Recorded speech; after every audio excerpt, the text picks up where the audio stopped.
अल्लाह तबारक व तआला ने हज़रत आदम अलैहिस्सलाम और हज़रत हव्वा अलैहिस्सलाम दोनों को जब जन्नत से निकाला और दुनिया में भेजा तो इन दोनों के ताल्लुकात से ये दुनिया चली और इंसानियत फैली।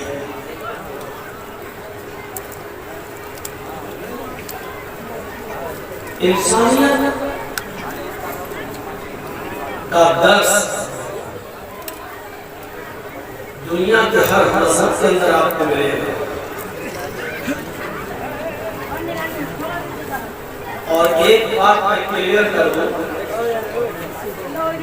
कि जिस मज़हब के अंदर इंसानियत नहीं है यकीनन वो कोई मज़हब नहीं है।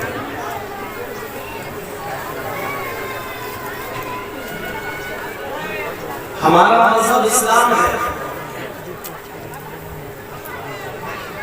बहुत से लोग आपको ऐसे मिलेंगे मंचों पर स्टेजों पर ये कहते हुए, और ज्यादातर राजनीतिक और पॉलिटिकल स्टेज जब होता है तो वहां ये बातें कही जाती हैं कि मैं न तो हिंदू हूँ न मुसलमान हूँ, मैं इंसान हूँ, मेरा धर्म इंसानियत है। इसमें कोई शक नहीं है कि इंसानियत की तालीम है, लेकिन ये भी हम डंके की चोट पे कहते हैं कि हम सबसे पहले इस्लाम को मानते हैं, क्योंकि इंसानियत क्या है ये हमें मालूम ही नहीं था। ये हमें इस्लाम ने बताया है कि इंसानियत क्या है। मैं अपनी बात को आगे बढ़ाऊं उससे पहले मैं सहन बनाना चाहता हूँ आपका। एक बात अपने सहन में रख लीजिए, इस्लाम मज़हब है, इस्लाम इज़्म नहीं है। अब इज़्म और मज़हब को समझ लीजिए।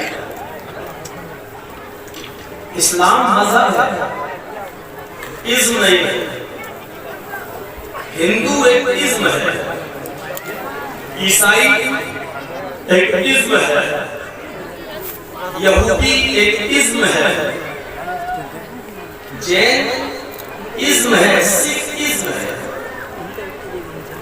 ये मज़हब नहीं है, इज़्म है।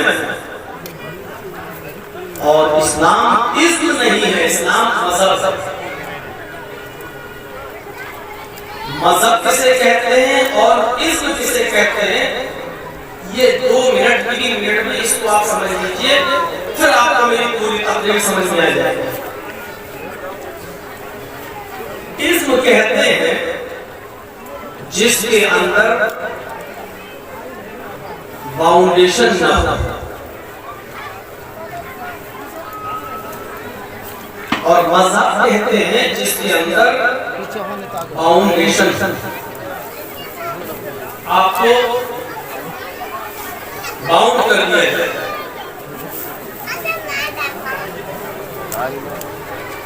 हिंदू धर्म के अंदर है कि गरीबों में दान दो, खैरात करो,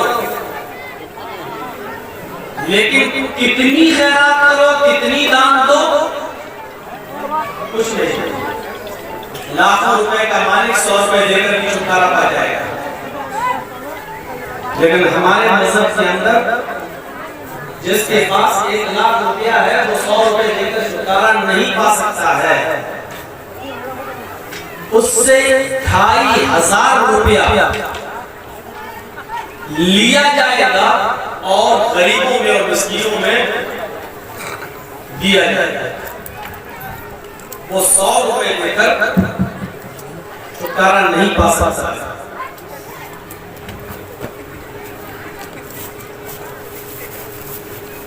इज़्म कहते हैं जिसके अंदर कोई बाउंड्री ना हो, खाना पीने में, चलने में, फिरने में, उठने में, रहने सहने में, जिसके अंदर कोई बाउंड्री ना हो, बस ये कहा जाए नींद भर के सोइए, लेकिन कब उठना है कब नहीं उठना है कोई बाउंड्री नहीं है। इस्लाम नाम है मजहब का, इसके अंदर बाउंड्री है। आपके ऊपर पांचों वक्त की नमाज फर्ज है,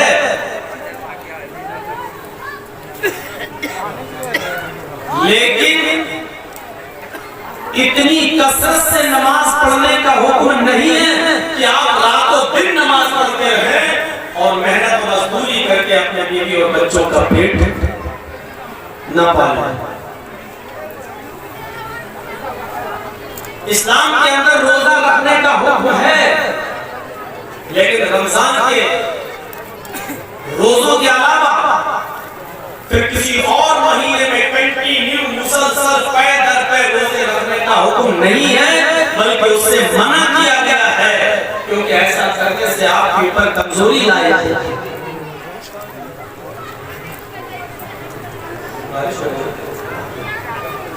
ठीक है, बैठिए, तेज होगी तो सबसे पहले हम लोग भागेंगे। बैठिए, आज आपके ईमान का इम्तिहान है, देखिए मौलवी पहले भागते हैं क्या पहले भागते हैं। हम लोग कुछ नहीं कर सकते किसी की मां तशाउन नहीं लाई इंशाअल्लाह। इससे पहले जो तकलीफ हुई थी हमारी अभी 2 महीना पहले, तो देखिए कितनी तेज बारिश हुई। बोले तो एक इज्म है, इस्लाम मजहब है, इसके अंदर एक बाउंड्री है। ए भैया बैठ जाओ यार, आप लोग बहुत देर से मिजाजी बंद कर दे रहे हैं, कल से एक भी आप नहीं लगवाएं।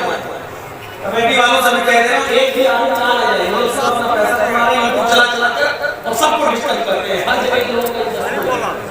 कल आप लोगों को मैं सख्ती से कह रहा हूं कि अगर ये लगे रहेगा तो मैं भागूंगा, बिल्कुल मैं क्लियर कर दे रहा हूं। एक भी अगर चैनल वाला आया हम आपको बता दे रहा हूं, तकलीफ नहीं करेगा। सब इन लोगों ने डिस्टर्ब करके रखा है सारे जलसों को, सिर्फ आपका नहीं हर जगह डिस्टर्ब करके रखा है। आधा घंटा होने वाला हमको बोलते हुए 8 मिनट रह गए हैं, इनकी सेटिंग नहीं हुई, एक भी नहीं आ जाएगा। तो मेरे भाइयों, इस्लाम एक मजहब है, इसके अंदर बाउंड्री है, बाउंडेशन है। ज़कात फर्ज है आपके ऊपर, लेकिन घर का सारा माल लुटा देना गरीबों मिस्कीनों पर ये जायज नहीं है, क्योंकि सब लुटा दोगे तो तुम क्या करोगे, तुम भीख मांगोगे। इस्लाम के अंदर हज है, साहिब की इस्तिताअत पर हज फर्ज है, लेकिन ये नहीं कहा गया है कि हज करने के लिए तुम्हारे पास कुछ ना हो तो अपनी दुकान बेच दो, अपना मकान बेच दो, हज कर जाओ। ये नहीं कहा, ये सही नहीं है इस्लाम। बहुत अच्छी तरीके से समझ लीजिएगा, इस्लाम एक बाउंड्री है। आपको ये नमाज पढ़ना है इस वक्त में पढ़ना है, ये नमाज पढ़ना है इस वक्त में पढ़ना है, ये नमाज पढ़ना है इस वक्त में पढ़ना है। 24 घंटे आपको सजदों पे सजदे नहीं छोड़ना है। आपके ऊपर ज़कात है, लेकिन एक महदूद दायरा है, इतनी देना है, आपको सारा का सारा माल नहीं लुटाना है। रोजे फर्ज है रमजान के, वो कंटिन्यू रखना है, लेकिन रमजान के रोजों के अलावा और दूसरे महीने में, किसी भी महीने में कंटिन्यू रोजे नहीं है। आप अय्याम 20 के रोजे रख सकते हैं, महीने 3 रोजे, अरबी की 13, 14, 15 तारीख का 3 रोजा आप रख सकते हैं, आपको इजाजत है। लेकिन हर महीने आप 20-25 रोजे रखें और कंटिन्यू पैदल पे रखें, ये आपके लिए जायज नहीं है। इस्लाम ने इससे कंटिन्यू रेगुलर रोजा रखने से मना किया है। मेरे भाइयों, हज फर्ज है, लेकिन घर और मकान और दुकान बेचकर हज करने जाने की इजाजत इस्लाम के अंदर नहीं है। ये है इस्लाम, ये है मजहब। इसी तरीके से अला हाज़ा क़यास, सारी नस्लों को उसी पर क़यास किया जाएगा। औरतों पर पर्दा फर्ज है, लेकिन इस हद तक नहीं कि वो बीमार हो जाए और इसके बावजूद भी वो किसी डॉक्टर को, किसी जेंट्स डॉक्टर को न दिखाए कि नहीं हमारे जिस्म को, हमारी नफ्स को कोई जेंट्स नहीं देख सकता है, इस्लाम में हराम है। हम अपना हाथ किसी जेंट्स डॉक्टर को नहीं दे सकते नब्ज देखने के लिए। इस्लाम के अंदर पर्दा है, लेकिन इस हद तक पाबंदी नहीं है कि वो बीमारी और मजबूरी में भी घर से बाहर कर निकले, उसके लिए इजाजत है। वो जाएगी, डॉक्टर को दिखा सकती है, बवक्ते जरूरत अगर डॉक्टर ऑपरेशन करना चाहे तो उस लेडी डॉक्टर का ऑपरेशन भी कर सकता है। इस्लाम ने यहाँ उसको ऑपरेशन के लिए जेंट्स डॉक्टर की मदद और उसकी हेल्प और उसका ताउन की इजाजत दी है। तो मेरे प्यारे साथियों, हमें ये बात समझना पड़ेगी कि इस्लाम मजहब है, यहाँ फाउंडेशन है, बाउंड्री। इसी तरीके से खाने और पीने के मामले में हमारी मर्जी है नहीं, जो हम चाहे खाएं। ये इस्लाम तय करेगा कि क्या खा सकते हो, और ये भी तय करेगा इस्लाम की कितना खा सकते हो। साहब की दावत आई, बैठ गए साहब, और ये मालूम है कि दावत है, इसलिए दोपहर में भी खाना नहीं खाया। क्यों? भूखे रहे ताकि शाम को बस मटन चिकन बैठ पड़े। चाहे दावत हो, चाहे घर में हो, चाहे बारात में जाओ या वलीमे में जाओ, बाउंड्री हर जगह है। खाते वक्त अपने पेट के 3 हिस्से कर लेना है। एक हिस्से में खाना खाना है, एक हिस्से में पानी पीना है, और एक हिस्सा खाली छोड़ना है ताकि अल्लाह को याद कर सको, अल्लाह का जिक्र कर सको।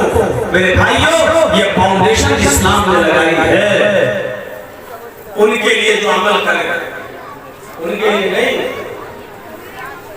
जो सिर्फ सुनने आए हैं और उनको कल सुबह फिर वो देखेंगे कि आज जलसे में खाना मिलेगा, खाएगा, फिर आगे जलसा नहीं सुनेंगे।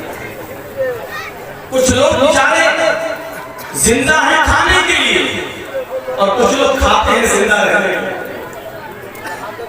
जो खाता है जिंदा रहने के लिए वो अपनी जिम्मेदारियों को समझता है, लेकिन जो जीता है खाने के लिए वो ना अपनी जिम्मेदारी समझ सकता है, ना अपने औलाद की, ना अपने बीवी की, ना अपने बच्चों की, ना अपने मकान की, ना अपने घर की, ना अपने मुआशरे की, ना अपने समाज की, क्योंकि वो तो बेचारा जी ही रहा है खाने के लिए, उसका कोई मकसद नहीं है। और जब इंसान अपने मकसद से हट जाता है मेरे भाइयों, तो फिर उसकी जिंदगी बेकार हो जाती है, वो बोझ बन जाता है समाज पर और सोसाइटी पर। इसलिए आज दुनिया में हर शख्स चीख रहा और चिल्ला रहा है कि इस्लाम को टेररिस्ट और आतंकवाद से जोड़ने की कोशिश की जा रही है।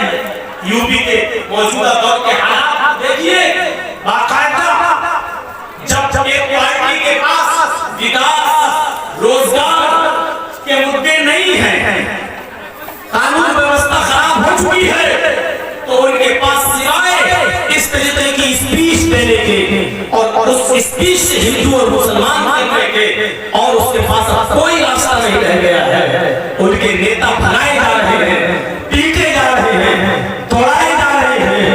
हालत यहाँ तक हो चुकी है कि वो अपने स्टेज पर खड़े होकर काम करकर उनका बैठक भी लगा रहे हैं कि हमने 5 साल में कोई काम नहीं किया, हमें क्षमा कर दो, इस मसले एक बार और मौका दे दो, हम देखिए 5 साल में हम तुम्हारे लिए क्या करेंगे। ये हो चुकी है, लेकिन उनके बड़े बड़े मंत्री आज भी ध्रुवीकरण करना चाह रहे हैं। देखो हमने राम मंदिर बनवाया या नहीं, देखो आजम खान जेल में है या नहीं, देखो मुख्तार अंसारी जेल में है या नहीं, देखो हम अगर सरकार में नहीं आए तो आजम खान छूट जाएगा, मुख्तार अंसारी छूट जाएगा, अतीक अहमद छूट जाएगा। इस तरीके की भाषा यूज करके और सिर्फ मुस्लिम क्रिमिनल लोगों का नाम मुसलमानों को किसी न किसी शक्ल में इंसानियत से निकालने की कोशिश की जाती है कि ये इंसान ही नहीं है।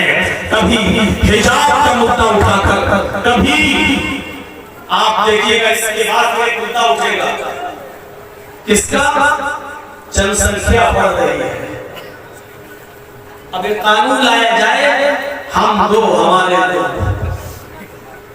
एक दबेगा दूसरा उठेगा, दूसरा दबेगा तीसरा उठेगा, तीसरा दबेगा चौथा उठेगा, ये एक एक करके उठेंगे, क्योंकि अब राजनीति के लिए यही चीज रह गई है जो जितना ज्यादा मुसलमानों को अलग करके हिंदुओं को एक कहते, वो समझता है कि मैं ही बस बादशाह बन सकता सकता हूँ, मैं ही राजा बन सकता हूँ। इसलिए आज के इस दौर में इंसानियत के मौजू पर गुफ्तगू करना बहुत जरूरी है।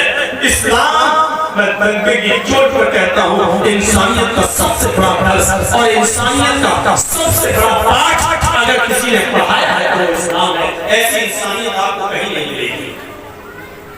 आइए पहले कुरान की एक दो आयतें पढ़ते हैं, तर्जुमा करकर आपको बताते हैं कि इंसानियत कहाँ है। वलक़द कर्रमना बनी आदम व हमलनाहुम फिल बर्रि वल बहर व रज़क़नाहुम मिनत तय्यिबात व फद्दलनाहुम अला कसीरिन मिम्मन खलक़ना तफ़ज़ीला। कुरान की इस आयत पर गौर कीजिए। यहाँ मुसलमान और हिंदू का नाम नहीं लिया जा रहा है। अल्लाह कहता है हमने आदम के हर बेटे को इज्जत दी है। वह कर्रमना बनी आदम, मैंने आदम के सारे बेटों को, आदम की सारी औलाद को हमने मुकर्रम बनाया है। हर एक को इज्जत दी है। हिंदू भी बाइज्जत है, मुसलमान भी बाइज्जत है, सिख भी बाइज्जत है, जैनी भी बाइज्जत है। दुनिया में जितने मज़ाहिब हैं सब आदम की औलाद, जो भी मज़हब के मानने वाले आदम की औलाद है। अल्लाह कहता है हमने आदम के हर बेटे को, हमने बनी आदम को मुकर्रम बनाया है, मुअज़्ज़ज़ बनाया है, बाइज्जत बनाया है। और आदम के हर बेटे को हमने वहमलनाहुम फिल बर्रि वल बहर, हमने आदम के हर बेटे को खुशकी और तरी में, खुशकी और समंदर में हमने उनको सवारी दी है। हमने उनको सवारी यानी हमने उनको सवार किया, उठाया है।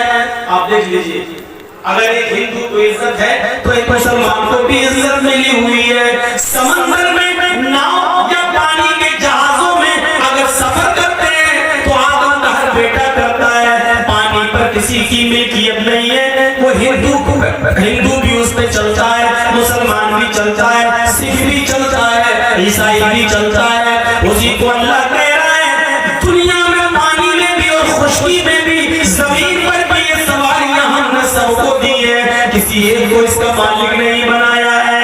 अल्लाह ने हवा बनाई है, ये किसी एक के लिए नहीं, हिंदू मुसलमान सिख ईसाई सबके लिए है।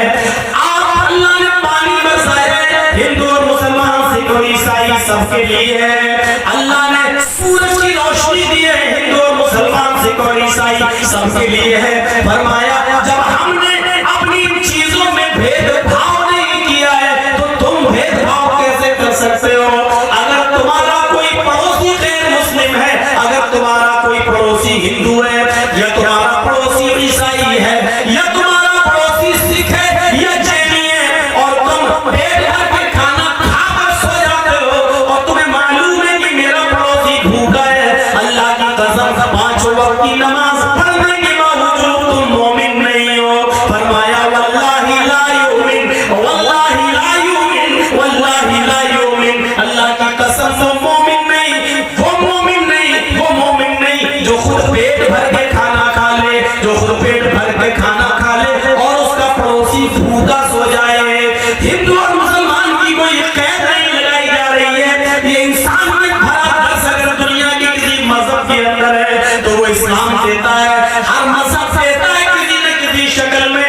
मेरे प्यारे साथियों, हम आज हिंदुओं को मुसलमानों से और मुसलमानों को हिंदुओं से लड़ाने की कोशिश करते हैं। हम उस खून की लाशों पर कुर्सियां जमाने की कोशिश करते हैं और कुर्सियों पर बैठने की कोशिश करते हैं। अल्लाह कहता है हमने आदम के हर बेटे को इज्जत दी है, हमने आदम के हर बेटे को खुशकी और तरी में, पानी में और जमीन में सवारी दी है।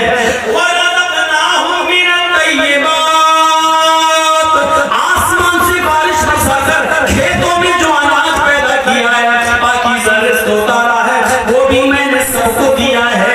वो हिंदुओं को भी दिया, मुसलमानों को भी, सिखों को भी और ईसाइयों को भी। हिंदुओं के खेतों में भी अनाज पैदा होता है, मुसलमानों के खेतों में भी, सिखों के खेतों में भी और ईसाई के खेतों में भी। हमने कोई भेदभाव नहीं किया है, लिहाजा तुम्हें भी किसी को भेदभाव की नजर नहीं देखना है। वहमलनाहुम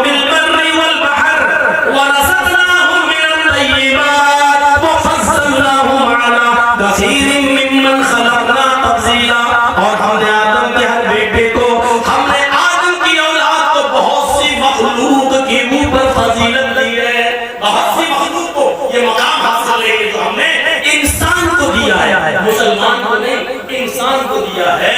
यानी इंसान में हिंदू और मुसलमान सब शामिल है। ये कुरान कह रहा है, कुरान ये हमें बता रहा है कि हर आदम का बेटा बाइज्जत है, आप किसी को भी जलील करने का हक नहीं रखते हैं।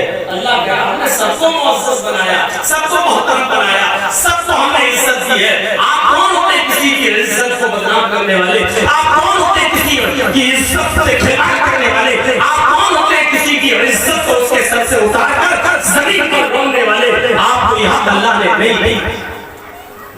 हज़रत इब्राहिम तो कभी अकेले खाना नहीं खाते थे अपने दस्तरखान के ऊपर। एक बार बाजार में गए, ढूंढ के लाए, कोई नहीं मिला तो एक फकीर को पकड़ लाए, बाबा खाओ। जैसे उस बुजुर्ग को जमीन पे अपने दस्तरखान पे बिठाया, 90 साल का बूढ़ा, उसने दस्तरखान से रोटी का लुक़मा उठाकर मुंह में रखना चाहा। उसने कहा बिस्मिल्लाह, मैं शुरू करता हूँ आग के नाम से, क्योंकि वो आग का पुजारी था, वो आतश परस्त था, वो मजूसी था, वो आग की पूजा करता था। उसने अल्लाह का नाम नहीं लिया, बल्कि क्या कहा, बिस्मिल्लाह, शुरू करता हूँ मैं आग के नाम से, यानी आग ही हमारा रब है, हम शुरू करते हैं आग के नाम से। हज़रत इब्राहिम अलैहिस्सलाम ने उसका हाथ पकड़ा, खाने का लुक़मा नीचे रख। क्यों? ये तेरे खुदा ने नहीं दिया है, आग ने, ये मेरे रब ने दिया है। अगर खाना मेरे दस्तरखान पे खाना है तो बिस्मिल्लाह बोलो, बिस्मिल्लाह। उसने कहा इब्राहिम, भूखा मर जाना गवारा है, लेकिन तेरे रब का नाम लेना गवारा नहीं। बाकी भूखा होता है तो कुछ भी कहने को तैयार हो जाता है, लेकिन उसने क्या कहा, भूखा मर जाना गवारा, लेकिन तेरे रब का नाम लेना गवारा नहीं। इब्राहिम ने कहा चलो नहीं कराऊंगा, वो चला। इधर अल्लाह ने जिब्रील अलैहिस्सलाम को भेजा और इब्राहिम को हुक्म दिया, इब्राहिम जाओ उस बूढ़े को दस्तरखान पर बुला कर लाओ और उसको खिलाओ। जिब्रील अलैहिस्सलाम ने कोई बात बता दी, इब्राहिम अलैहिस्सलाम गए और बुला के लाए और बूढ़े से कहा लो खाओ, जिसका भी नाम है खाना हो खाओ। उस बूढ़े ने कहा इब्राहिम, अचानक लहजा कैसे चेंज हो गया है, अचानक नरमी कैसे आ गई है, अब तुम आपके नाम लेने पर भी हम खिलाने के लिए तैयार, ऐसा क्यों? कहा इब्राहिम अलैहिस्सलाम ने, बाबा मेरे रब की रहमत को गवारा नहीं हुआ कि उसके दस्तरखान से कोई भूखा चला जाए। मेरे रब ने मुझसे कहा या इब्राहिम, तुम तो उस बुढ़े को आज अपने दस्तरखान पे लाए हो, उस बुढ़े की उम्र तो 90 साल है, 90 साल, 90 साल की जिंदगी में उस बूढ़े आदमी ने एक भी बार मेरा नाम नहीं लिया। उस बूढ़े ने कभी भूल कर भी धोखे से भी मेरा नाम नहीं लिया। मेरे रब ने मुझसे कहा इब्राहिम, जब वो 90 साल से मेरा नाम नहीं लेता है,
आपके सामने रखी है। आइए दूसरी आयत सुनाते हैं। इस आयत के अंदर अल्लाह रब्बुल आलमीन ने पूरी दुनिया की इंसानियत को एक खानदान से जोड़ दिया है कि तुम एक खानदान हो। जब खानदान एक है तो सब रिश्तेदार हो। या अय्युहन नास इन्ना खलक़नाकुम मिन ज़करिन व उन्सा। या अय्युहन नास इन्ना खलक़नाकुम मिन ज़करिन व उन्सा व जअलनाकुम शुऊबन व क़बाइला लितअराफू। है सारी दुनिया के इंसानों, किसी भी मौलाना से पूछेगा अल्लाह ने मुसलमानों का नहीं कहा, क्या कहा? इंसान। या अय्युहन नास, ऐसा है दुनिया के इंसानों, इन्ना खलक़नाकुम मिन ज़करिन व उन्सा, हमने तुमको एक मर्द एक औरत से, एक पुरुष और एक स्त्री से जन्मा है। हमने तुमको एक मर्द और एक औरत से पैदा किया है। तुम एक ही परम पिता की संतान हो, तुम एक ही माता के बेटे हो, तुम्हारा बाप एक है, तुम्हारी माँ एक है। जब सारी दुनिया के इंसानों का बाप एक है और सारी दुनिया के इंसानों की माँ एक है, तो सारी दुनिया के इंसान आपस में कौन हुए? क्लियर है भाई? ये छोटे मोटे रिश्ते तो हमें भी बनाना आते हैं। जब बाप एक हो, माँ एक हो, तो सब भाई भाई हो। हम उसमें फंस जाते हैं। बीवी की बहन को क्या कहते हैं, बहुत मशहूर है शादी, लेकिन बीवी अपने पति की बहन है तो क्या बोलेगी? वही कंफ्यूज हो जाती है। 20, 22, 25 सालों से बाहर है, रिश्तेदारी कभी सोची नहीं क्या होती है। हम भी कभी कभी कंफ्यूज हो जाते हैं। कभी निकलता ही नहीं मेरे मुंह से कि फलाना नंद है, फलाना, सोचता हूँ कि गलत ना हो जाऊँ, गलत ना निकल। कभी कभी कुछ मसले पूछने आती है और मैं तो पूछती है कि मौलाना साहब बताइए मेरी नंद का ये मसला। तो मैं पूछता हूँ कि नंद क्या होती है, कौन सी बला है, तो पूछना पड़ता है कभी कभी, तो हम लोग भी कंफ्यूज हो जाते हैं। लेकिन ये मसला तो बहुत क्लियर है। या अय्युहन नास इन्ना खलक़नाकुम मिन ज़करिन व उन्सा, हमने तुमको एक ही मर्द और एक ही औरत से पैदा किया है। तुम्हारा बाप एक है, तुम्हारी माँ एक है, तुम एक ही परम पिता की संतान हो, एक ही माँ के बेटे हो। तुम्हारा एक ही बाप है आदम, तुम्हारी एक ही माँ हव्वा। उसी को तुम परस्तो, उसी को तुम कह लो कि तुम्हारा एक ही बाप है आशू और एक ही माँ है हिलवती या शतरूपा।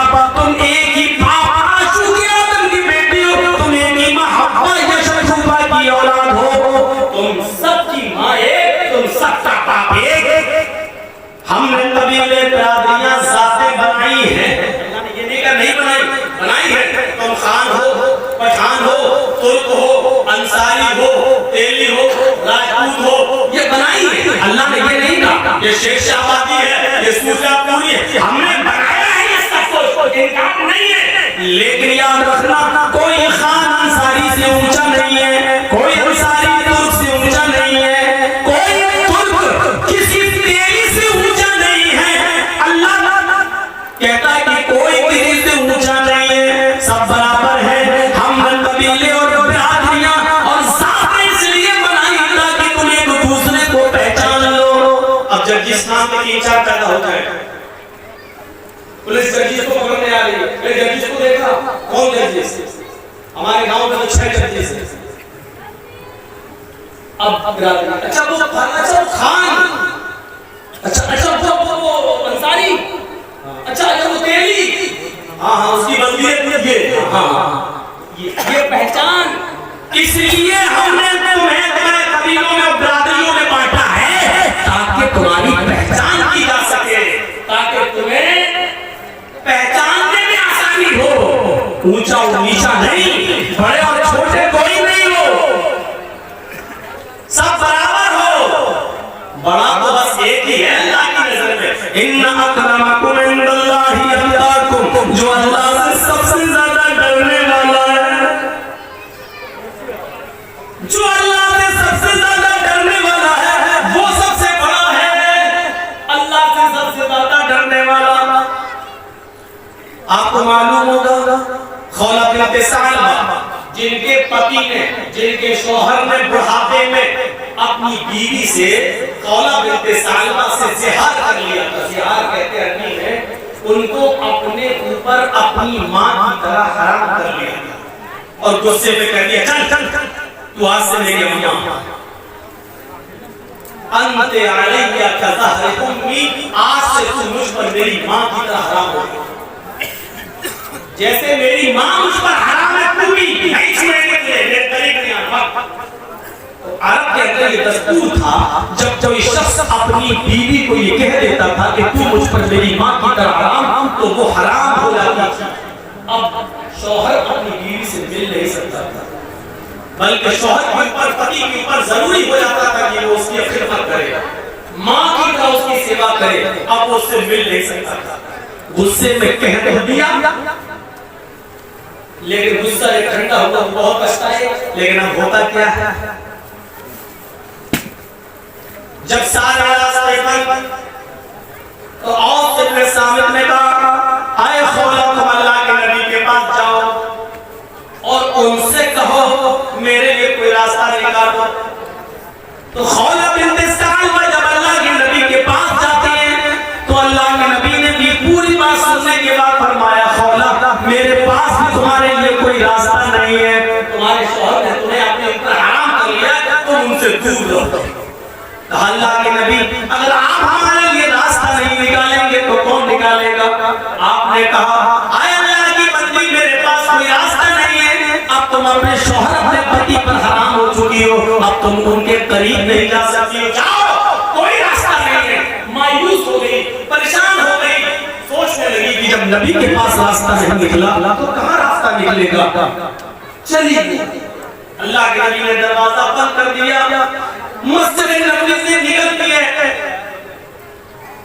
अल्लाह के नबी की हुजरे से निकलती है, मस्जिद नबवी के दरवाजे को देखती है, हुजरा और मस्जिद करीब करीब, मस्जिद नबवी के दरवाजे को देखती है, मस्जिद में घुस जाती है, वुजू बनाती है और 2 रकात नमाज पढ़ती है और नमाज पढ़ने के बाद अल्लाह से दुआ मांगती है इलाहा आलमीन मेरे पति ने मुझे अपने ऊपर हराम कर लिया है, मोहम्मद रसूलुल्लाह के बाद भी रास्ता नहीं है, मेरे छोटे छोटे बच्चे हैं, जहां तक प्यार और मोहब्बत की बात है वो तो मैं बच्चों को दे दूंगी, लेकिन खिलाने पिलाने की जिम्मेदारी तो मैं बूढ़ी हो चुकी हूँ, अपने बच्चों की नहीं निभा पाऊंगी।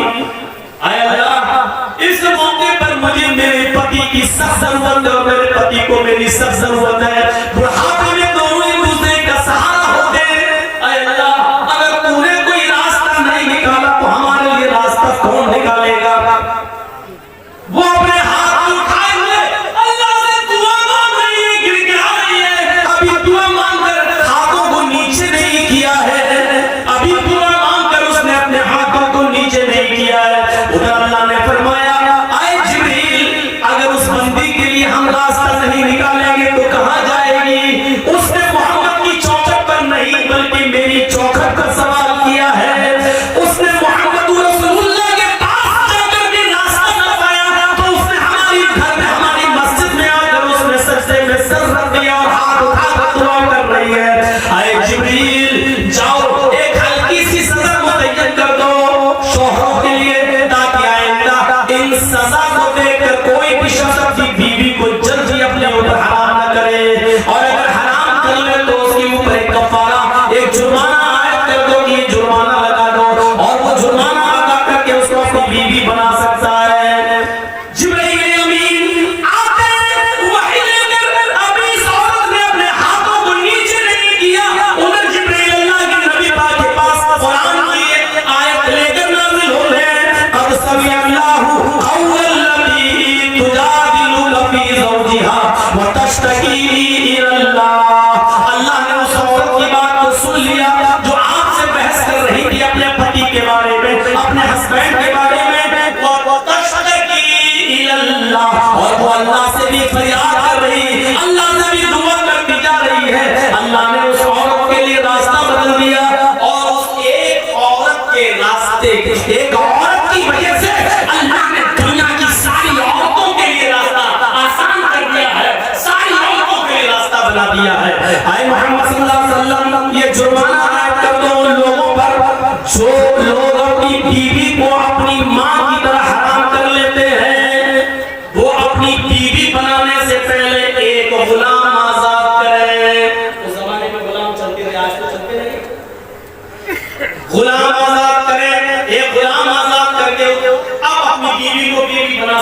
अगर गुलाम आजाद करने की ताकत नहीं है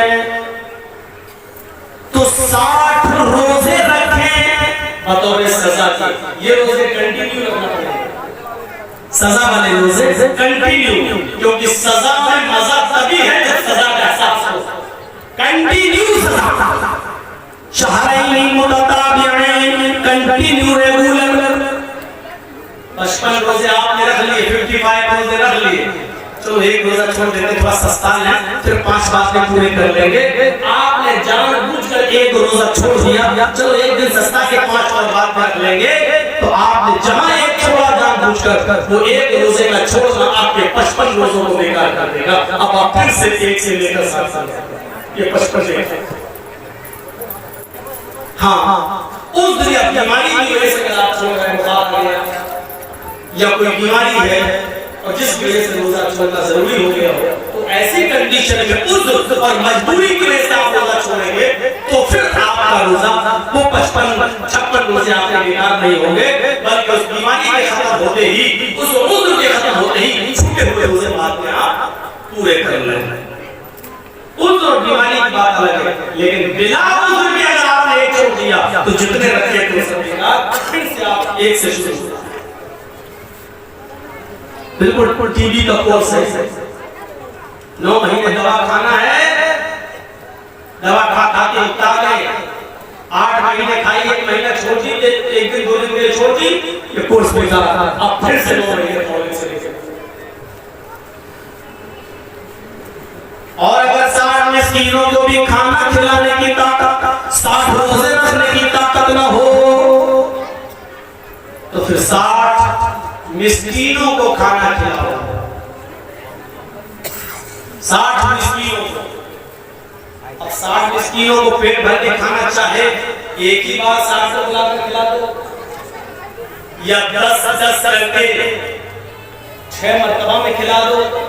आज 10 को खिला दो, कल 10 को खिला दो, परसों 10 को खिला दो, 10-10 करके 6 में खिला दो, 5-5 करके 12 दिन में खिला दो, 1-1 करके 2 महीने में खिला दो, 60 दिन। लेकिन जब तक 60 मिस्कीन पूरे नहीं हो जाएंगे तब तक आपकी बीवी से मिल नहीं सकते। मसला याद रखिए, ये मसले हैं जिनको हम मसाला समझ के खाएंगे, ये मसले हैं। अगर आपको ज्यादा जल्दी है, अपनी बीवी को जल्दी बीवी बनाना है, जल्दी चाहता है हमारी बीवी हमारी हो जाए, तो 60 को एक दिन खिला के एक दिन बुलाओ 60 मिस्कीनों को, और दोनों टाइम खाना नहीं खिलाना, सिर्फ एक टाइम खाना खिलाना है। पेट भर के 60 मिस्कीनों को खिला दीजिए, आपका कफारा अदा हो गया। अब आप अपनी बीवी बनाइए, लेकिन उस एक औरत की गुफ्तगू, उस एक औरत खाला बिन्ते साहिबा की दुआ को अल्लाह ने सुना। या अल्लाह से डरने वाली औरत थी जिसने मस्जिद नबी का दरवाजा देखा और नबी के दरवाजे से जब निकल आई, और अल्लाह के नबी ने जब कहा था, खाला मेरे पास भी तेरे लिए कोई रास्ता नहीं है, जा मैं तेरे लिए कुछ नहीं कर सकता, तू अपने शौहर पर हराम हो चुकी है। तब वो नबी के दरवाजे से निकली, लेकिन मस्जिद नबी के दरवाजे पर पहुंची तो दरवाजा देखकर मुस्कुराती है मस्जिद नबी का, और मोहम्मद की चौखट को देखकर कहती है, अरे मोहम्मद तेरी चौखट बंद हुई तो क्या हुआ, तेरा दरवाजा बंद हुआ तो क्या हुआ, तेरे रब का दरवाजा तो खुला है, मेरे रब का दरवाजा तो खुला है। ये जन्नत वाली औरत थी। और जानते हो, कास्ट मत पूछो और मत पूछो, बिरादरी मत पूछो, इतनी इज्जत इस औरत को मिली थी कि अल्लाह के नबी सल्लल्लाहु अलैहि वसल्लम इस दुनिया में नहीं है। हजरत उमर फारूक एक मर्तबा अपने घोड़े पर बैठे सफर जा रहे हैं, अल्लाह का हजरत उमर फारूक घोड़े पर बैठे सफर कर रहे हैं, और खौला बिन्ते साहिबा लाठी टेक कर जमीन पर चल रही है, कमर झुक चुकी है। हजरत खौला ने उमर फारूक को लाठी की इजाजत से हुक्म दिया, रुक रुक। हजरत उमर ने घोड़ा वहीं रोक दिया, उसने इशारा किया हाथ से ना। हजरत उमर घोड़े से उतरे और खौला बिन्ते साहिबा के पास गए, पूछा क्या बात है। तसव्वुर कीजिए, वो खौला बिन्ते साहिबा जो अब बहुत बूढ़ी हो चुकी है, वो खौला बिन्ते साहिबा जिसकी कमर झुक चुकी है, वो खौला बिन्ते साहिबा जो लाठी टेक कर जमीन पर चल रही है।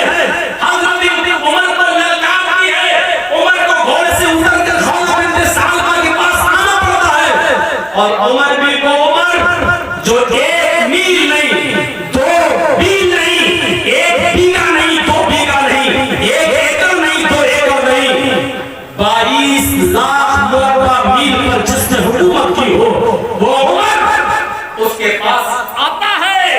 खौला बिन्त सालबा कहती है नीचे झुक, तेरे कान में कुछ कहना है। हजरत उमर ने जब अपना कान नीचे किया, खौला बिन्त सालबा ने कुछ भी कहा, पता नहीं चल सका कि वो क्या कहा। खौला बिन्त सालबा ने उमर के कान में कुछ कहा, लेकिन क्या कहा ना उमर ने बताया, ना आज तक किसी को पता चला। लेकिन सहाबा ने उमर फारूक को बड़े ताने दिए। अमीरुल मोमिनीन होकर एक मामूली औरत के सामने झुक गए। अरे वो आपके दरबार में आती है, किसी को भेजती, आपके घोड़े को रोका और आपने रोक लिया, उसने आपको बुलाया और आप चले गए। उसने कहा झुक, आप झुककर उसकी बात को सुनने लगे। तो हज़रत उमर फारूक ने जो जवाब दिया, नौजवानों जवाब को सुनो। हज़रत उमर फारूक ने कहा, आए मेरे साथियों, मेरा दिल भी कर रहा था कि इस औरत की बात न सुने, मैं अपने घर जाऊं और इसको जरूरत हो तो मेरे घर आए, किसी को भेजे। लेकिन मैं उतरा, मैं इसके पास गया, इसने कहा कान नीचे कर, मैंने कान नीचे किया। ऐ साथियों, मैं उस औरत की गुफ्तगू को कैसे न सुनता, उस औरत की बात को कैसे न सुनता, जिसकी बात और जिसकी ज़बान से निकलने वाले लफ्जों को और जिसकी ज़बान से निकलने वाले अल्फाज को अल्लाह भी नहीं काट सका।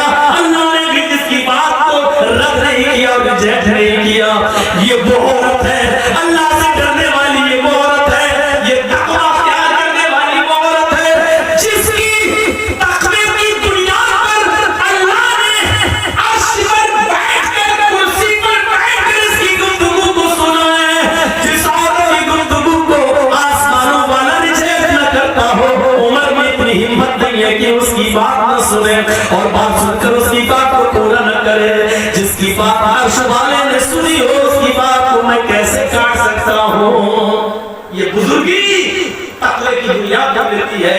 कोई बड़ा कोई छोटा नहीं है, हम सब कोई भी कास्ट कोई भी कौम सब बराबर है। अगर किसी को बड़ा कहा जा सकता है तो सिर्फ तकवे की बुनियाद पर। जो अल्लाह से सबसे जितना ज्यादा डरेगा वो अल्लाह की नजर में उतना ही ज्यादा बड़ा होगा। मेरे भाइयों, इस चीज को समझने की जरूरत कर कोशिश करनी चाहिए।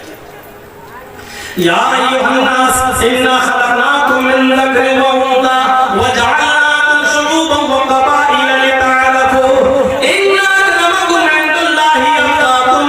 अल्लाह फरमाता है कुरान करीम के अंदर है, सब जगत की मानव जाति है, सारी दुनिया के इंसानों, हमने तुमको एक मर्द और एक औरत से पैदा किया है। तुम्हारा बाप एक है, तुम्हारी माँ एक है।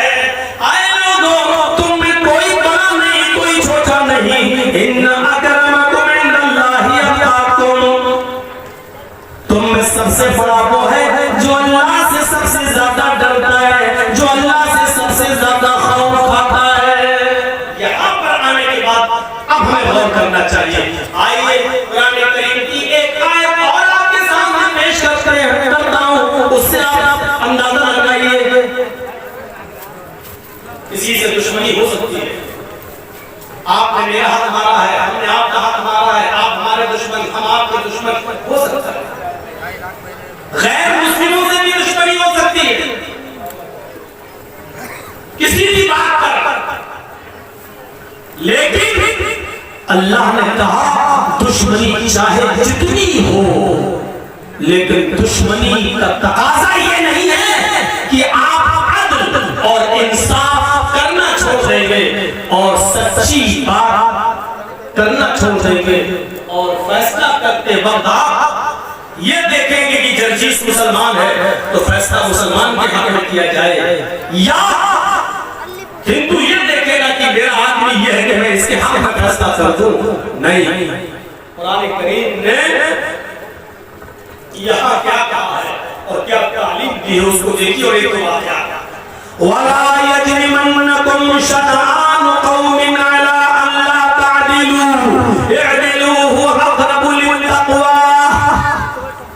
ये कुरान की आयत है, मैं कोई लैला मजनू की कहानी नहीं सुना रहा हूँ। सुनिए कुरान करीम की साइंस ने हमें कितना जबरदस्त हुक्म दिया है।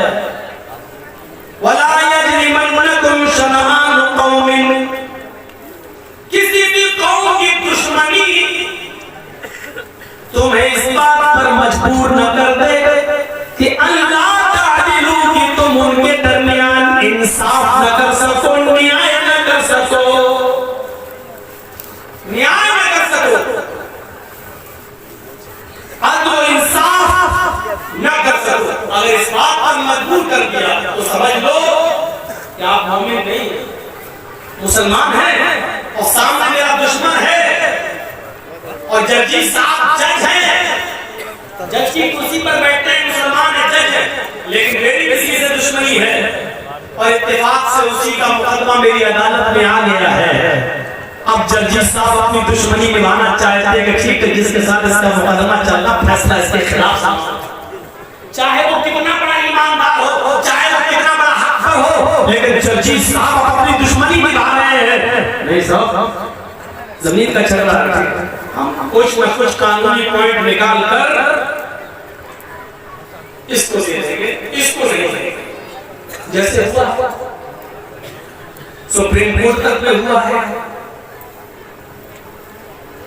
1949 तक मस्जिद थी, कुर्बान नहीं है। 1949 तक नमाज पढ़ी जाती थी, कोर्ट ये भी मान रही है। मुसलमानों ने मंदिर तोड़कर ये मस्जिद नहीं बनाई, जो हिंदू लोगों ने दावा किया है कि बाबर ने मंदिर तोड़कर मस्जिद बनाया। कोर्ट में उस चीफ जस्टिस ने ये भी लिखा फैसले में कि हिंदू लोग ये साबित नहीं कर पाए कि मंदिर तोड़कर मस्जिद बनाई गई।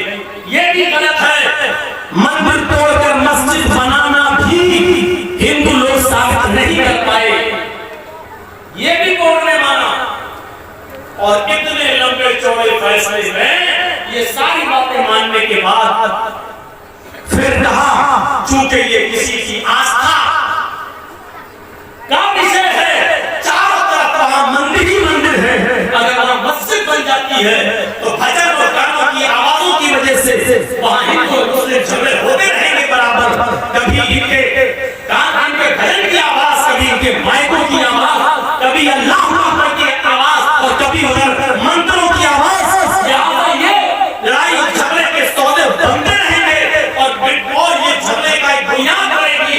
लिहाजा इस जगह को हिंदुओं को दी जाती है कि वो अपना मंदिर बनाए और उस मस्जिद को जो तोड़ी गई है और शहीद की गई है, उस मस्जिद को बनाने के लिए मुसलमानों को उसी अयोध्या में दूसरी जगह 5 एकड़ जमीन दे दी जाती है ताकि वहां जाकर वो मस्जिद बना ले। ये फैसला हुआ है। अब आप अंदाजा लगाइए क्या ये अब और इंसाफ है, क्या ये न्याय है? जो दावे तुम्हारे थे कि मंदिर तोड़कर मस्जिद बनाएगी, क्या तुम इस बात को साबित कर पाए? नहीं। मुसलमानों ने साबित किया कि 1949 तक नमाज पढ़ी जाती रही, मुसलमानों ने साबित किया कि 1949 तक वो मस्जिद रही, मुसलमानों ने साबित किया कि वो मस्जिद थी और उसको तोड़ा गया और शहीद किया गया। लेकिन प्यारे साथियों, इसके बावजूद फैसला क्या होता है? इसी को कुरान कह रहा है, वला यजरिमन्नकुम शनआन कौमिन अला अल्ला तादिलू। लोगों, आए मुसलमानों, तुम ऐसा मत करना, आए मुसलमानों, तुम ऐसा मत करना कि किसी कौम की दुश्मनी तुम्हें इस बात पर मजबूर कर दे कि तुम उसके साथ इंसाफ की बात न कर सको, अदल की बात न कर सको, इंसाफ न कर सको। अदल होना चाहिए, अदल। आइए मैं आपको एक वाक़या सुनाता हूँ, जबरदस्त वाक़या। हजरत अली रज़ी अल्लाह ताला अन्हु की ज़िरात हो जाती है। हजरत अली रज़ी अल्लाह ताला अन्हु की ज़िरात जानते हैं? नहीं जानते होंगे तो ऐसे बता दूं, लोहे की एक चादर जमा कोई चीज होती थी जिसको गले में ऐसे डाल लिया जाता था और नीचे तक जमी होती थी ताकि जंग में जब लड़े और काफिरों की तीर आए तो मेरे जिस्म पर न लगे, उस लोहे की ज़िरा पर आए तो हमारे सीने में, हमारी पीठ पर न लगे, बल्कि उस ज़िरा से टकराए। तो उसको पहन लिया जाता था। हमारे यहाँ उसकी दूसरी शक्ल होती है क्या, ब्लड प्रूफ जैकेट। उस ज़िरा हज़रत अली की उस ज़िरा को ढूंढते रहे, तलाश करते रहे, वो ज़िरा नहीं मिली। और 6 महीने के बाद वो ज़िरा एक यहूदी के पास गई। हज़रत अली उसके पास गए, कहने लगे यहूदी क्या ये ज़िरा किसकी है? यहूदी ने कहा ये तो मेरी है। हज़रत अली ने कहा तुम झूठ बोल रहे हो, ज़िरा मेरी है। उसने कहा देखो अमीरुल मोमिनीन, हज़रत अली अमीरुल मोमिनीन है, हज़रत अली खलीफा है। उसने क्या कहा, अमीरुल मोमिनीन आप गलत बोल रहे हैं। हज़रत अली ने कहा मैं गलत बोल रहा हूं? इस अच्छी और खूबसूरत ज़िरा को देखकर आपकी नीयत खराब हो रही है। हज़रत अली ने कहा मेरी नीयत खराब नहीं हो रही, ये ज़िरा मेरी है। ये बताओ कि तुम मुझे ईमानदारी के साथ, इंसानियत के साथ ये ज़िरा दे रहे हो या नहीं दे रहे हो, या फिर मैं तुम्हारे खिलाफ मुकदमा दायर कर दूं?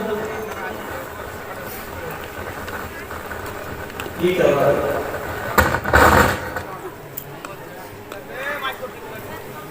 तो उस यहूदी ने क्या कहा, अमीरुल मोमिनीन आप शौक से मुकदमा दायर कर सकते हैं, अगर आप ये ज़िरा लेना तो अदालत में साबित करो कि ये ज़िरा आपकी है। यहूदी को भी पता नहीं क्या था कि वो देखना चाहता था कि हज़रत अली देखें अपना हुक्म चला कर लेते हैं या कानून इनके लिए भी है।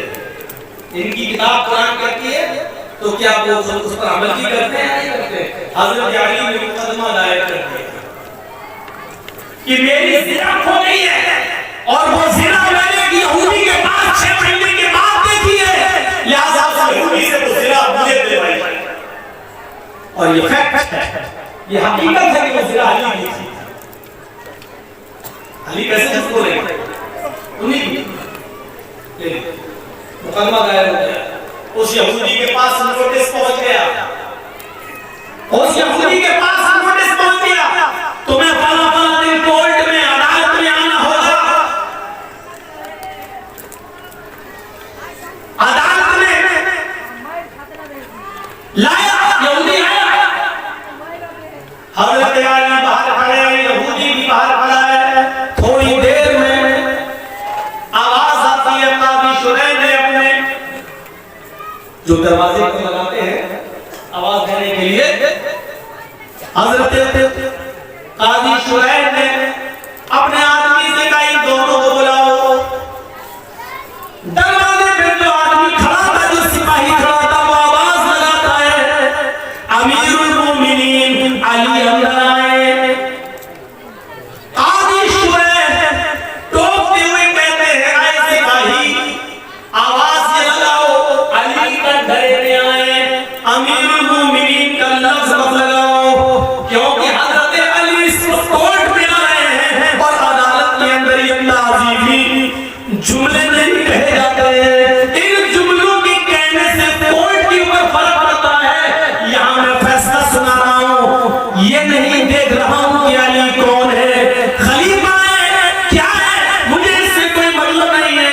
यहाँ इंसाफ के लिए आए हैं, यहाँ इंसाफ होगा, लिहाजा अली के साथ अमीरुल मोमिनीन का लफ्ज नहीं लगाया जाए। आए अली अंदर आइए, अंदर आए, चलिए वो कटघरा है वहां खड़े हो जाइए। अमीरुल मोमिनीन, अमीरुल मोमिनीन कहां खड़े हैं? कटघरे। उस यहूदी से कहा तुम भी आओ, यहूदी को दूसरे कटघरे में। फैसला उसी दिन, आजकल की तरह नहीं,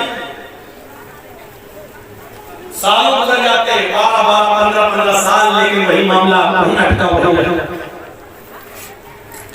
हाँ बोलिए, अली मुकदमा आपने दायर किया है इस यहूदी के खिलाफ, प्रॉब्लम बताओ। प्रॉब्लम समझिए, अब हज़रत अली प्रॉब्लम बता रहे हैं। काज़ी साहब और काजी किसने बनाया? अली ने।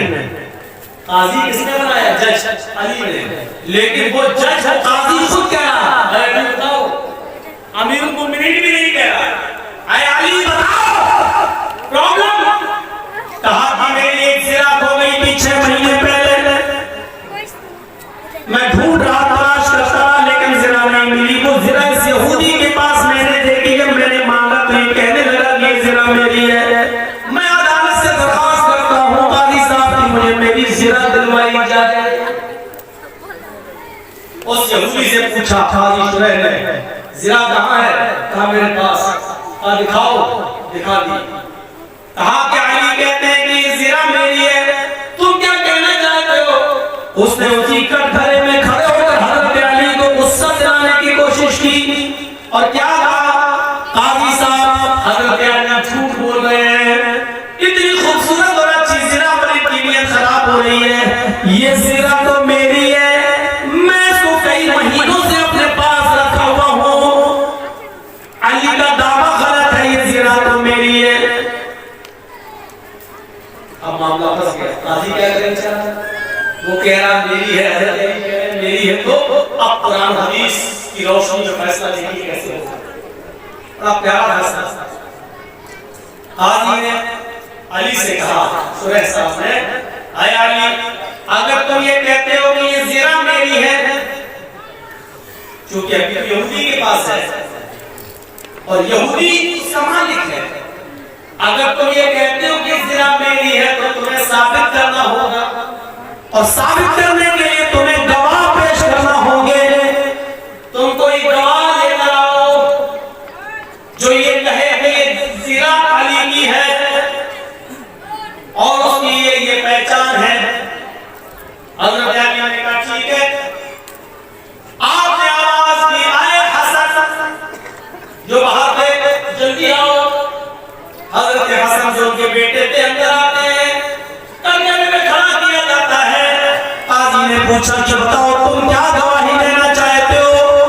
हज़रत हसन गवाही देते हैं कि मैं गवाही देता हूँ काजी साहब, ये जिरा मेरे बाप की, हज़रत अली की, अमीरुल मोमिनीन की ये जिरा है जो 6 महीने पहले मेरे घर के बाहर दरवाजे पर रखकर मेरे वालिद मोहतरम अंदर चले गए नाश्ता करने के लिए, पानी पीने के लिए। जब वहां से बाहर निकलते हैं तो देखते हैं कि जिरा गायब है। 6 महीने तक वो जिरा गायब रही। 6 महीने की बाद यहूदी के हाथ में देखी गई ये जिरा का। मैं गवाही देता हूँ कि ये जिरा मेरे बाप की है, मेरे अब्बू की है, या ये यहूदी से लेकर मेरे बाप को दी है।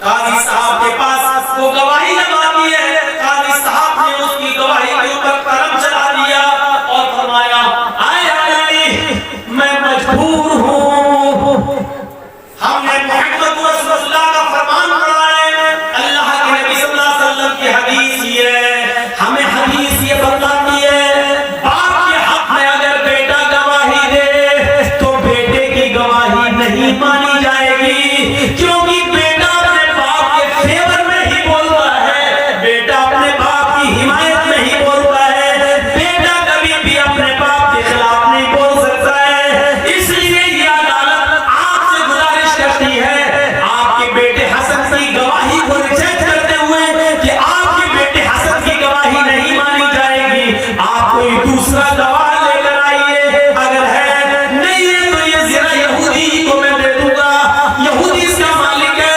अगर आप कहते हैं जिरा मेरी है तो अपने बेटे के अलावा कोई दूसरा गवाह पेश कीजिए। आजकल का दौर थोड़ी था जज साहब झूठी गवाही के लिए 200-500 रुपए देकर 1000 रुपए 50 झूठे गवाह अदालत में खड़े करते, ऐसा दौर थोड़ी था। हज़रत अली चाहते तो एक नहीं 10 आदमी पेश कर सकते थे, नहीं किया। हज़रत अली ने कहा एक गवाह और है, ये नहीं कह रहे। यहाँ तो जो फैसला कर देता है कि यहाँ हिंदू को दे दो और तुम इधर बना दो, 1 महीने के बाद उसको राज्यसभा का मेंबर बना दिया जाता है, अवार्ड दे दिया जाता है। ये सूरत हाल है। आए अली, दूसरा गवाह लाओ। हज़रत अली ने आवाज लगाई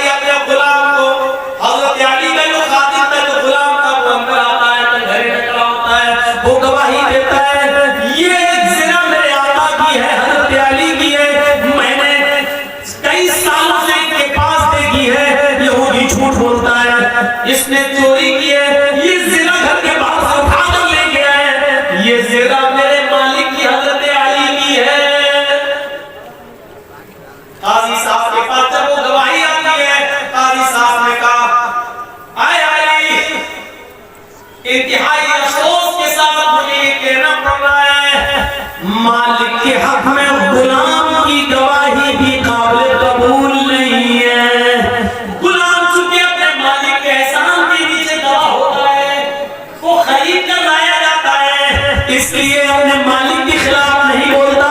उसको डर लगता है कि अगर मालिक के खिलाफ बोलेंगे तो तोड़े पड़ेंगे, घर जाकर मेरा मालिक मुझे मारेगा। इसलिए मालिक के हक में गुलाम की गवाही भी शरीयत कहती है कि मुकाबले कबूल नहीं है, लिहाजा आपके गुलाम की गवाही भी नहीं मानी जाएगी। कोई और गवाह हो तो पेश करो। अमीरुल मोमिनीन चौथे खलीफा है, बरबर खलीफा मौजूद है, अदालत भरी पड़ी है यहूदियों से, ईसाइयों से और मुसलमानों से। अमीरुल मोमिनीन की गवाहियां रिजेक्ट की जा रही है। हज़रत अली का बनाया हुआ जज खुद हज़रत अली की गवाहियां रिजेक्ट कर रहा है। जरा तसव्वुर करो अदल के साथ इंसाफ कैसा, जरा तसव्वुर करिए इस इंसाफ को देखकर कभी महात्मा गांधी ने कहा था ऐसा अदल और ऐसा न्याय और इंसाफ अगर भारत के अंदर कायम हो जाए तो भारत अमन और शांति की चिड़िया बन जाए, इसके अंदर कभी खून खराबा न हो, अमन और शांति का गहवारा बन जाए। ये मुल्क ऐसे ही अदल और इंसाफ की वजह से मेरे भाइयों आप अंदाजा लगा सकते हैं, ऐसे अदल और इंसाफ की वजह से लोग इस्लाम के दायरे में दाखिल होते चले गए। हज़रत अली दूसरा गवाह कोई है? हज़रत अली ने कहा, काजी साहब अफसोस के साथ मुझे कहना पड़ रहा है कि मेरी दोनों गवाहियों को आपने रिजेक्ट कर दिया। मेरे बेटे और मेरे गुलाम के अलावा मेरे पास अब तीसरा कोई गवाह नहीं है जिसने मेरी ज़िना को देखा हो और वो देखकर पहचान भी सके। देखे तो बहुत से लोग हैं, लेकिन उसकी जो पहचान इन दोनों को मालूम है वो किसी और को नहीं मालूम है। देखी होगी लेकिन वो ये नहीं कह सकता कि अली ही की है या किसी और की, मैं कैसे जानूं? मेरे पास और कोई तीसरा गवाह नहीं है। जानते हो अदालत क्या फैसला सुनाती है? भाई अदालत में अमीरुल मोमिनीन के खिलाफ फैसला सुनाया जा रहा है। काजी शुरै कहते हैं, ऐ यहूदी, इस जिला के मालिक तुम हो क्योंकि ये जिला तुम्हारी है, तुम्हारे पास है और तुम अपने पास इसको रखते हो। हज़रत अली इस जिला को अपनी बता रहे थे, लेकिन अली इस जिला को अपनी बताने के लिए दो गवाह नहीं पेश कर सके हैं, लिहाजा इस जिला को तुम्हें दिया जा रहा है। इस जिला के मालिक तुम हो, जाओ आज के बाद ये जिला तुमसे हज़रत अली नहीं मांग सकते। यहूदी उस जिला को उठाता है और दिखाता है और कहता है, जज साहब, काजी साहब, आपने अपना फैसला सुना दिया है। मैं यही देखना चाहता था कि हज़रत अली कहीं झूठे गवाह तो नहीं लाते हैं, और ये देखना चाहता था कि हज़रत अली का रौब और दबदबा देखते हुए कहीं आप गलत फैसला तो नहीं सुनाते। आपने वही फैसला सुनाया जो कुरान कहता है, जो हदीस कहती है। लेकिन अब आप भी एक बात सुन लीजिए, आपने जो फैसला सुना दिया, अब इस जिला का मालिक मैं हूँ, लेकिन अब मेरा फैसला सुन लीजिए। हज़रत अली बिल्कुल सच्चे हैं, ये जिला दरवाजे के बाहर रखी थी और मैंने 6 महीना पहले जिला उठाई थी और मैं लेके चला आया था, और जानबूझकर 6 महीने के बाद मैं ये जिला अली के सामने से लेकर गुजरा। देखे अली पहचानते हैं, नहीं पहचानते, और पहचानते तो जबरदस्ती तो नहीं छीनते, और मुकदमा दायर करते तो देखता हूँ फैसला क्या होता है। ये सब मैं आजमाने के लिए कर रहा था। आजमाइश में अली भी कामयाब, इस आजमाइश में इम्तिहान में अदालत भी कामयाब, लिहाजा इस कामयाब अदालत का फैसला और अली की ईमानदारी को देखते हुए अब मेरा फैसला ये है, ये जिला अली को दे रहा हूँ। और जिसने आपको अली को ये फैसला करने पर और फैसला मानने पर मजबूर किया है, उस मजहब से मैं भी अपना रिश्ता जोड़ रहा हूँ। अशहदु अल्ला इलाहा इल्लल्लाह व अशहदु अन्ना मुहम्मदन अब्दुहु व रसूलुहु। ये कलमा पढ़कर वो यहूदी इस्लाम की आगोश में और इस्लाम की गोद में आ जाता है। मेरे भाइयों, ये अदल हुआ करते थे। वला यजरिमन्नकुम शनानु कौमिन अला अल्ला ता'लामू। किसी कौम की दुश्मनी तुम्हें गलत फैसला करने पर मजबूर न करना। अरे तुम हम और आप हिंदू और मुसलमान के दरमियान क्या सच्चा फैसला करेंगे? अगर पंचायत गांव में ही हो जाए तो उधर भी हम कोई ना कोई तरीका ऐसा अपनाते हैं कि हमारी बात हमारे रिश्तेदार के फेवर में चली जाए, हमारे करीबी की फेवर में चली जाए। ये हमारे इंसाफ का